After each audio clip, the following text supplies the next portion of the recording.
اور اسے میں برداشت نہیں کر سکتا، اسے میں برداشت نہیں کر سکتا۔ یہ وہ اصل بیماری ہے، ہر انسان کے اندر ہے۔ میں بار بار کہتا ہوں، مجھے اور آپ کو اپنے رویوں پر غور کرنا ہوگا۔ تو بجائے غور کرنے کی اس نے کہا میں تجھے قتل کر ڈالوں گا، میں تجھے قتل کر ڈالوں گا۔ اس کے حساب سے کسی دوسرے کو قتل کر ڈالنا گویا اپنے مسئلے کا حل ہے۔ میں نے اسے مار دیا نا تو میں مطمئن ہو جاؤں گا، مجھے سکون مل جائے گا۔ یہ بات بھی غلط ہے، یہ بات بھی غلط ہے۔ شیطان نے آدم کو جنت سے نکلوا تو دیا، مگر اب بھی حسد کی آگ میں جل رہا ہے اور بالفعل آخرت میں جہنم کی آگ میں جلے گا۔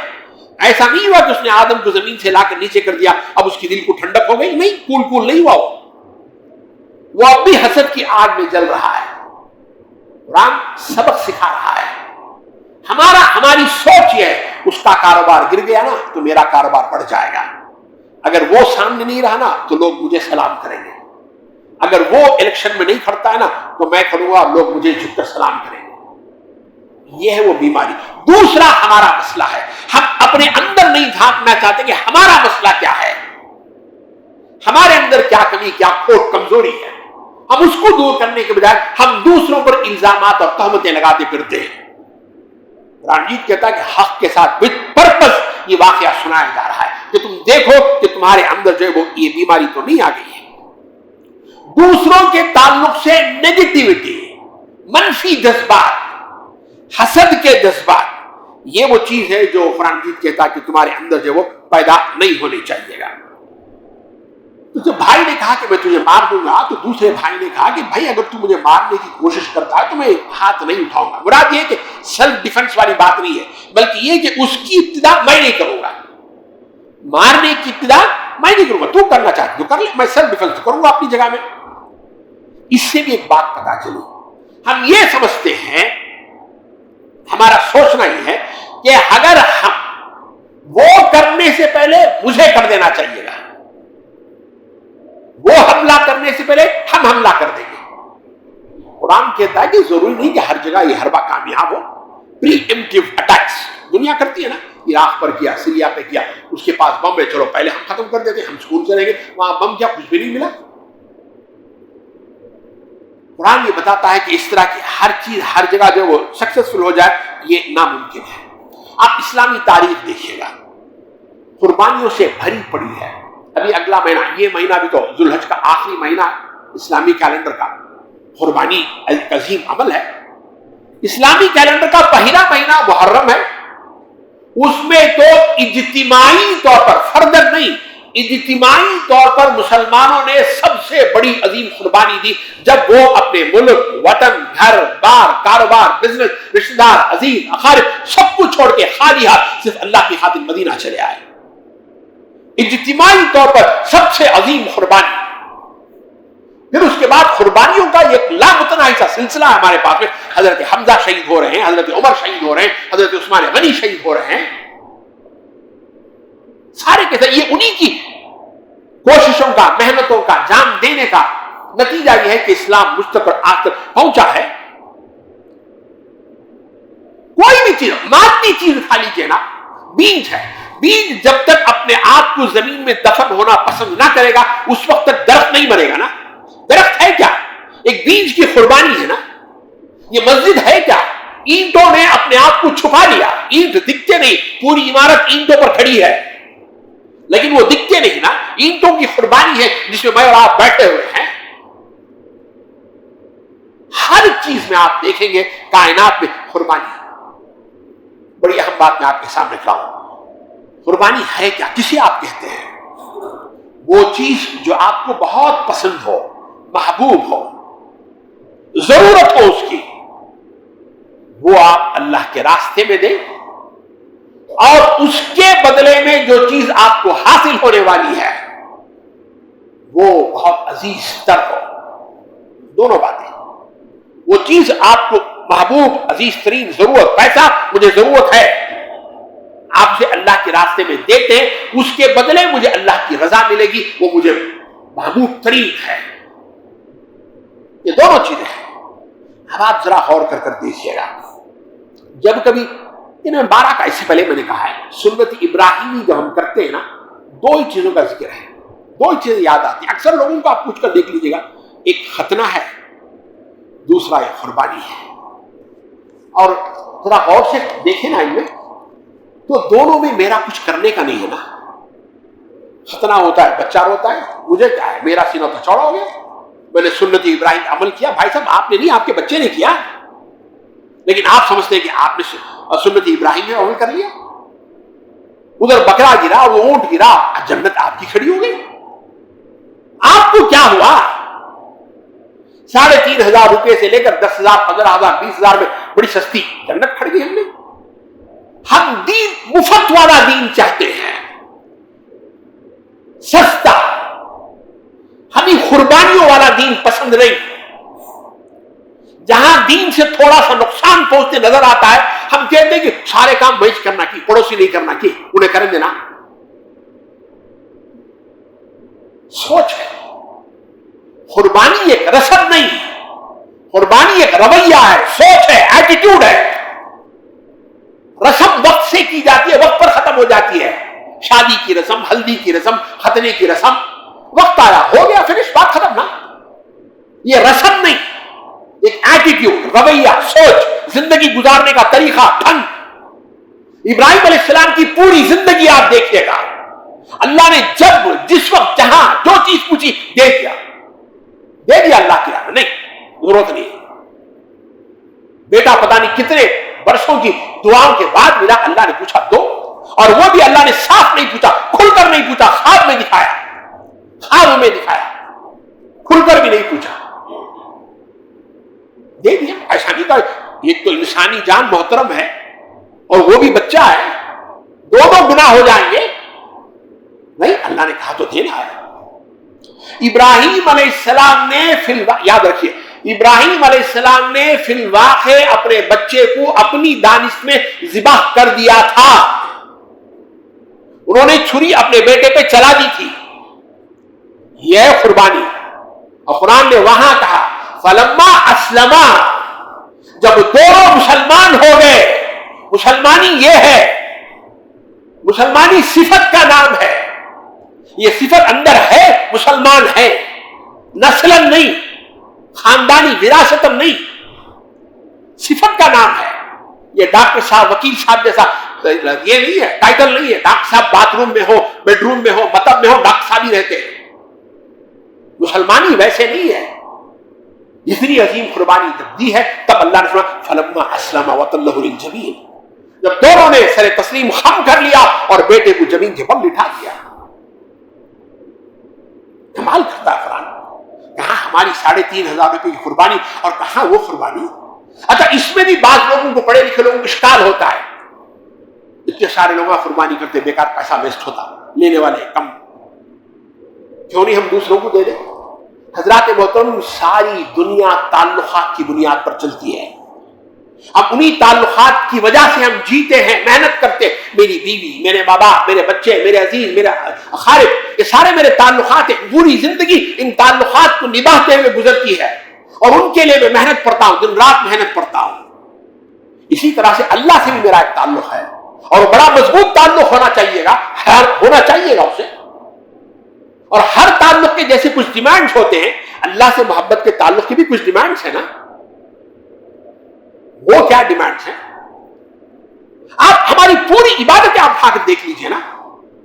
ہم نماز پڑھتے ہیں، نماز میں ہم رکوع کرتے ہیں، سجدہ کرتے ہیں، پیشانی کو زمین پر رکھ دیتے، کیا ہے یہ؟ اللہ کی عظمت کا اقرار کرتے ہیں، مالک تو بڑا ہے، ہم اس کا اقرار کرتے ہیں۔ سمبولک چیز ہے، شعائر، سمبولک، یہ ریچول نہیں ہے۔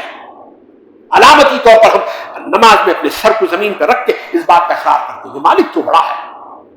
روزہ مجسم اطاعت ہے، مجسم اطاعت ہے، ہر حلال چیز کو ہم نے چھوڑ دیا۔ زکات مالک مال تیرا ہے، تو جہاں بولے گا، جب بولے گا، جیسے بولے گا، دے دوں گا میں۔ اور اللہ کے راستے میں سب سے بڑی عظیم چیز دے سکتا ہے انسان، وہ اپنی جان ہے۔ اور علامتی طور پر جان کی قربانی دے کر، بکرے کی قربانی دے کر، گائے کی قربانی دے کر انسان بتانا یہ چاہتا ہے کہ مالک وقت پڑے گا نا، تو پیچھے نہیں ہٹوں گا، جان دے دوں گا۔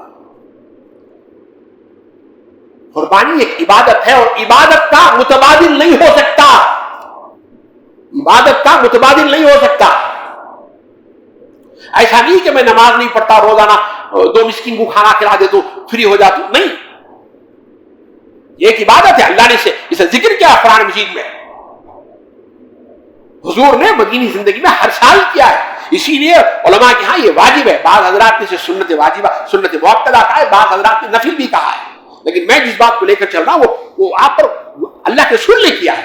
اسے یہ فقہ کا مسئلہ ہے نہیں نا، میں ہمیشہ کہتا ہوں یہ فقہ کا مسئلہ ہے نہیں، مجھ سے میرے رب کا تعلق کتنا مضبوط ہے اسے میں بتانا چاہتا ہوں، اتنی سی بات ہے، اتنی سی بات ہے، پورا مسئلہ لے لے کے۔ اگر کسی کو اللہ نے استطاعت نہیں دی ہے، ٹھیک ہے، وہ سارے گھر کی طرف سے ایک کرے، اللہ جانتا ہے آپ کی حالت کو، ورنہ اللہ نے جس کو استطاعت دی ہے، حیثیت دی ہے، وہ اپنے مضبوط تعلق کو اللہ سے پتہ ہے، اللہ وقت پڑے گا تو میں بھی کروں گا، میں پیچھے نہیں ہٹوں گا۔ یہ فقہ کا مسئلہ ہے، یہ محبت کا مسئلہ ہے۔ حضور نے آخری حجۃ الوداع جب کیا، 100 اونٹ،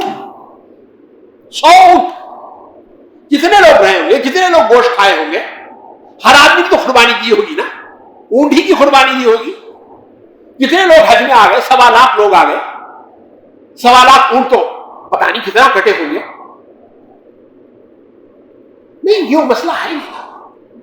میں نے کہا نا، ہم آسان دین ڈھونڈنا چاہتے ہیں، وہ دین جسے ہمارے جیب پر اثر پڑے نا، ہمیں وہ دین زیادہ پسند نہیں آتا۔ اور دوسری بات، ہماری ناک اتنی لمبی ہوگی نا، چین کی دیوار کی طرح بڑھتی جاتی ہے۔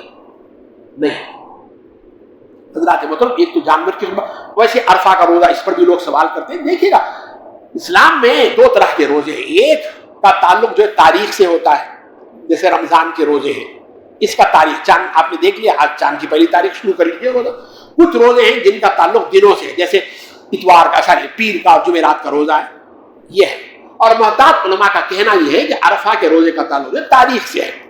جہاں جس ملک میں آپ رہتے ہیں، جس ملک میں جو تاریخ ہے، آپ اس دن کا آپ روزہ رکھیے گا، اور اس کے لیے میں آپ کو دلیل بھی دے دیتا ہوں، آپ دلیل بھی ذرا سن لیجیے گا۔ یہ سورہ بقرہ میں یہ آیت آتی ہے جہاں پر اللہ نے فرمایا یسألونک عن الأہلہ، یہ آیت نمبر 180، غالباً 187 یا 189 ہے۔ یہ آپ سے چاند کے بڑھتے اور گھٹتے کا سوال پوچھتے ہیں، اے نبی آپ فرما دیجیے گا قل ہی مواقیت للناس والحج۔